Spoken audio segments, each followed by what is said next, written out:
Okay, this is Long Vo, and today I'm going to analyze a game on chess.com. Today is June the 16th, 2012. So my opponent is rated 1233 and I'm rated 1239. So let's see. He goes d4 and I reply with bishop f6.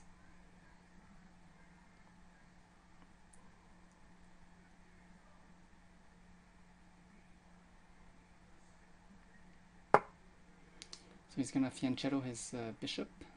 So he went d3. I guess if he's not going to press in the center, then I'll take it.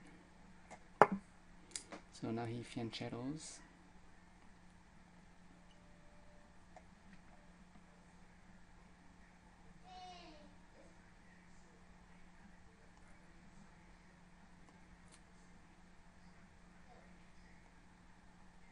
Okay,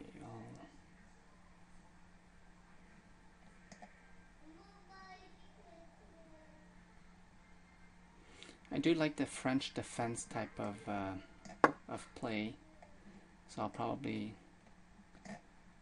develop the bishop before I push with the pawns, or I can go here and then push here. So when I see a bishop fianchettoed this way, I try to restrict it. So let's see, let's push the knight up here. Or should I attack with this first? Let's take our time, there's no rush.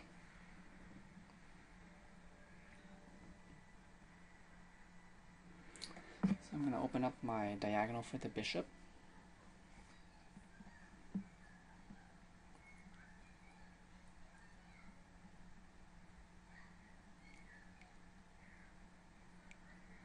So my kids are watching Dragon Ball in the back there. Dragon Ball is the most awesome anime ever. That's Chiaotzu that you hear in the back there.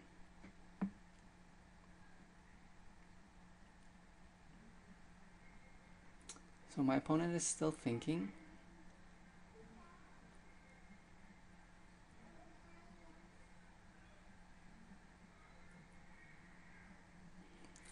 I think he could drop my bishop if he wants to.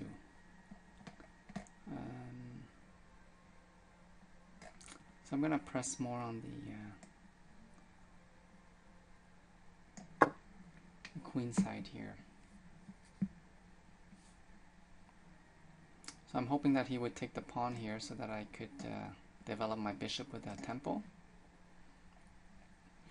And I don't like it when the knight goes before the pawn and then you have to spend more moves moving the knight so you could develop your pawn. So that's why this way it's like a 2-for-1 type of opening.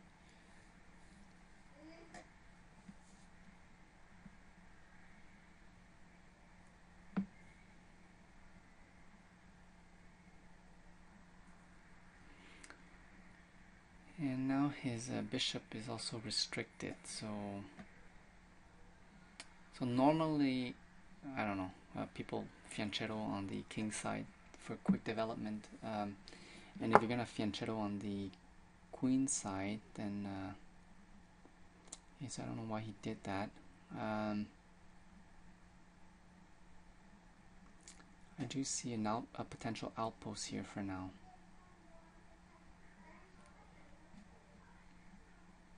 And it's going to take him more time to move, so let's see if I can somehow get my knight in here and apply some pressure there.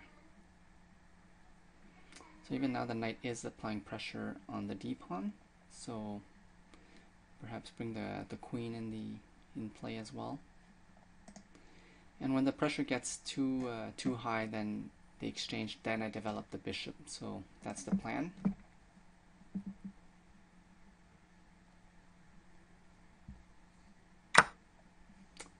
So it worked. And I have control of the center as well. So I'm happy with my position right now. I have a semi-open file here, so the rook going here would make a lot of sense. There's no point taking, because if he takes, then I develop with tempo.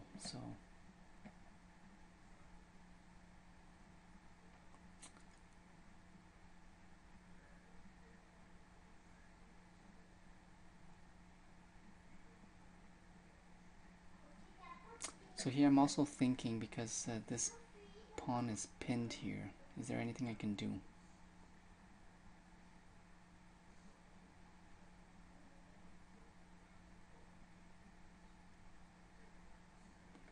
So if I move my knight up here, that would also put a lot of pressure. He would be forced to move the rook, and that means he can't castle.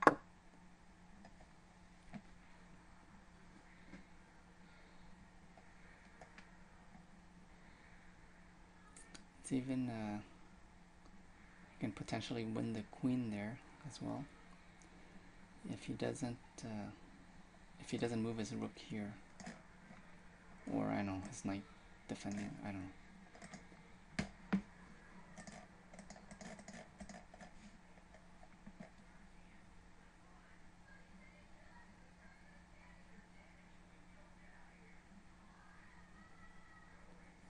The next move could also be queen here, threatening checkmate. I think there's a lot of threats here. He needs to be sharp.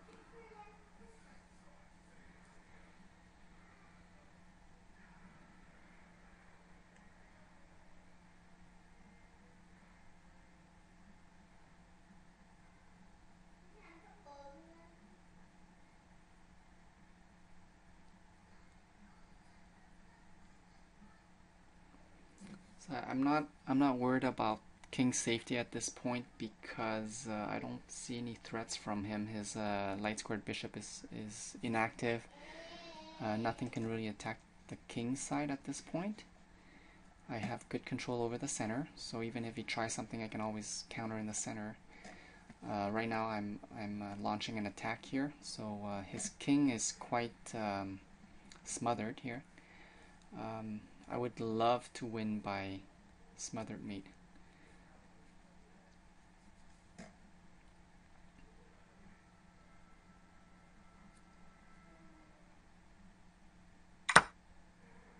So he takes, so he does understand that he's going to lose his queen right now, right?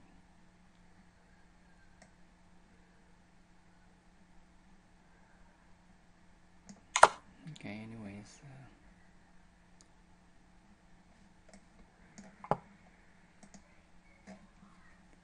Good for me. And if he takes and I take, then I castle with an open file, semi-open file there. That's really good. Okay, so he resigned.